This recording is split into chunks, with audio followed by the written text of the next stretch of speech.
दिन दुईपहर में झांपी नेले 2 लाख टंका बैंक को डिपोजिट पर जिबा बेले झांपी नेले दुई दुर्बृत्त फरार हो गले। रायगड़ा सहर कपिलास रोड रे थिबा पात्र इलेक्ट्रोनिक शोरूम रो कोषाध्यक्ष रंजित कुमार दलाई नामक व्यक्ति तांको निकट रे थिबा एक बैंक रो टंका डिपोजिट करबा को जाउथले एवं से एतिक बेले लूट रो शिकार होइछंती।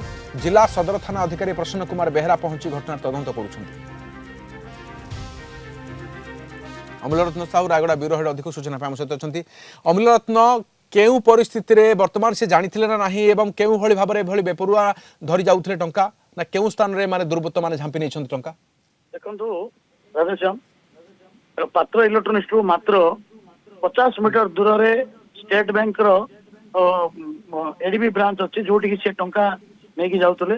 पात्र इलेक्ट्रोनिक्स रो कैशियर रंजित कुमार दलाई 2 लाख टंका नै जाउथले बैंक रे डिपोजिट करिवे। नियमित से सही समय रे बैंक रे टंका डिपोजिट करंती।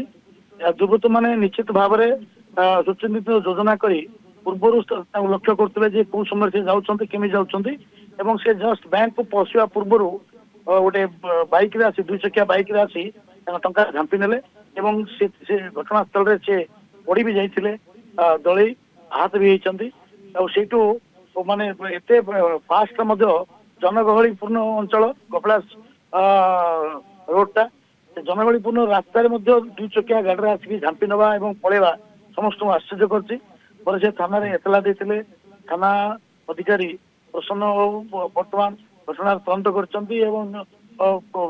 से निकट जी सीसीटीवी अच्छी बर्तमान सब जांच करा जाउछि। ओके बहुत धन्यवाद हम सूचना सहित अमूल्यरत्न साहू रही रायगड़ा ब्यूरो हेड।